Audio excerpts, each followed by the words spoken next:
Ea asculta și zice nenea preotul că are dreptate.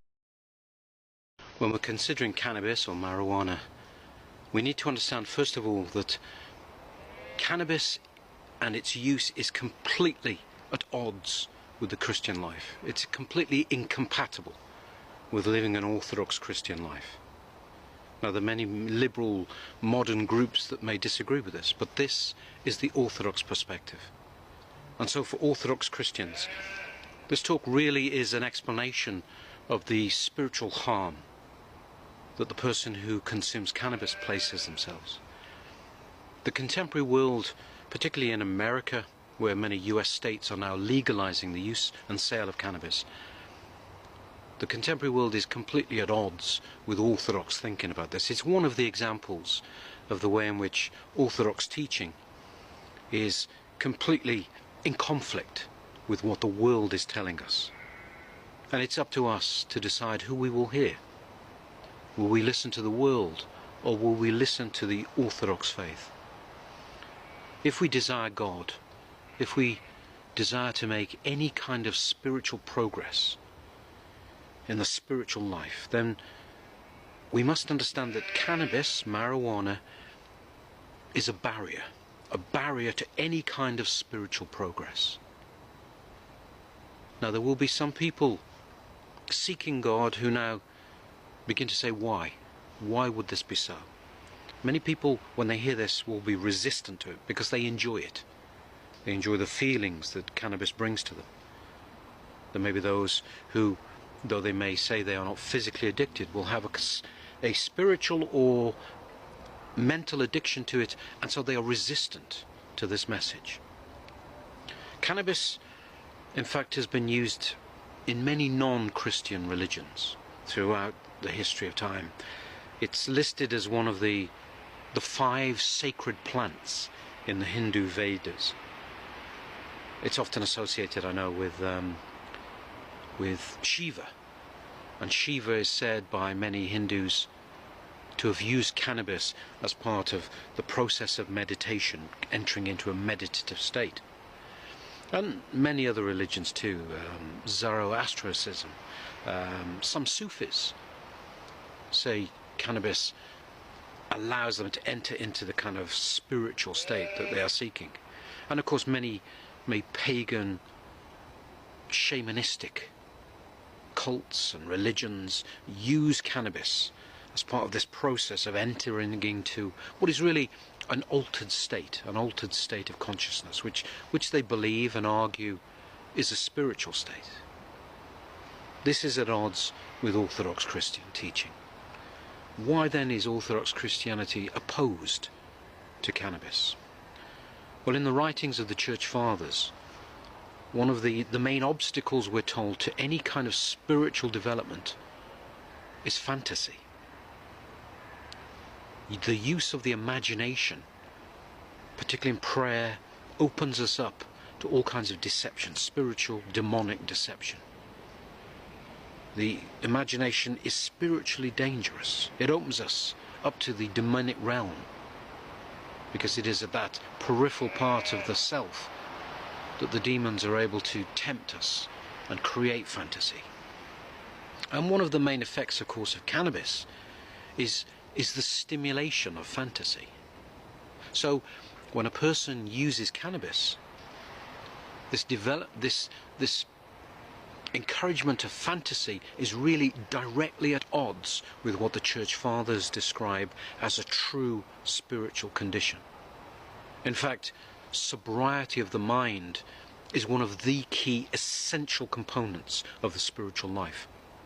And the Fathers warn us against everything that will distract us from this pursuit of sobriety of mind. Cannabis reduces our ability to develop and maintain sobriety of mind. Sobriety which is a spiritual sobriety. And the Fathers do identify this as one of the main impediments to spiritual change, to perception of truth. When our mind is filled with fantasy and imaginings, then to identify truth, the revealed truth of God, becomes impossible. Now, some argue that cannabis opens us up to the spiritual insights that they believe they are capable of, or even, dare I say, visions. Some people will claim, particularly in these shamanistic cults, to have visions under the influence of cannabis, marijuana. St. John Cassian warns us that to attempt to open the noetic eyes through drugs is sorcery. It is sorcery. God has dimmed the noetic sight to protect us. It is for our benefit. There are great ascetics, those who have progressed in the spiritual life, for whom these visions are revealed.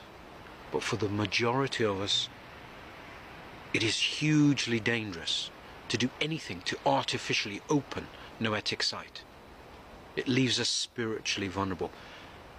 And St. John Cassian describes it as sorcery. Sorcery. And this is supported in the 5th chapter of the letter to the Galatians, in verse 20.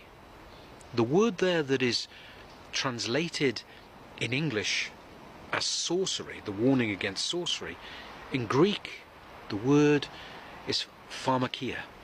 Pharmakia. So we see a direct link, even in the scriptures, particularly in the church fathers, between the use of chemicals and altered states of minds and sorcery. To enter into this state, the church fathers warn, removes us from true prayer. The experiences, the feelings that we may gain are not true prayer. They are false, they are fake, counterfeit.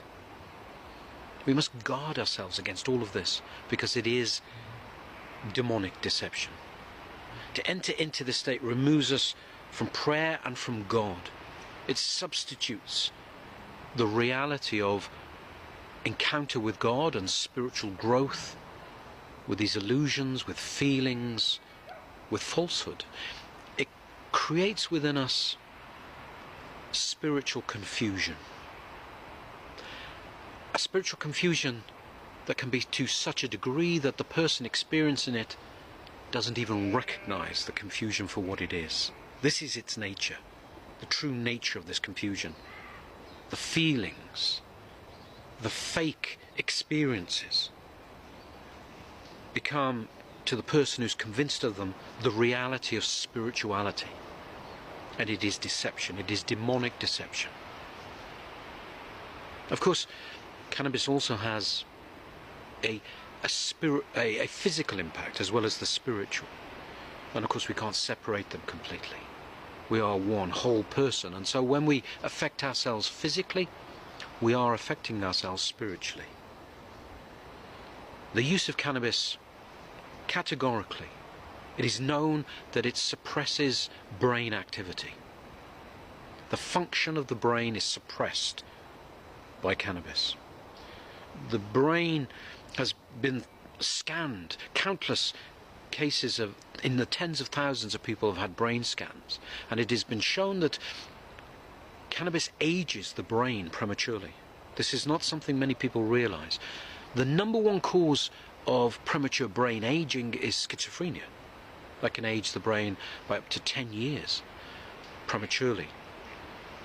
But of all the different things that can prematurely age the brain, alcohol, tobacco, other diseases, cannabis is second. Cannabis is the second most aging impact on the human brain. We need to take this on board. The reason for this is because the use of cannabis slows down the flow of blood to the brain. And this has a physical detrimental effect, of course. So it lowers blood flow, and as it lowers blood flow, the brain is being damaged. It has a permanent impact on the physiology of the brain. If we are to treat the body as the temple of God, then yes, there are many things that we should guard against. We should guard against excess of alcohol, of sugars and salts, and all these things that will harm us. unless even alcohol, which can become habitual in alcoholism, frequent and constant use of cannabis, even twice a week, will permanently change the brain. The brain can recover from other things, but cannabis leaves its permanent mark. It has a detrimental effect. And of course, teenage use of cannabis, it has been shown through many pieces of research that those who use cannabis in their teenage years are far more likely to suffer from depression and suicide, even in their early 20s. So we have to be careful. What we are facing here when we talk about cannabis is really the wisdom of the world versus the wisdom of God. The wisdom of God revealed to us through the fathers, through the teachings of the church. We are called always, in every aspect of our lives, to repent, to be obedient to the teachings of the church, because this is the way that God has revealed the road to salvation to us. And if we listen to the wisdom of the world, we are listening to the voice of death. The voice of life is there found in the teachings of the church. Now, some people will convince themselves that cannabis is harmless, but this is self-deception. Do not be deceived by the things of this world. Let us know with clarity in our hearts the use of cannabis is a sin, and if we use cannabis, we must repent.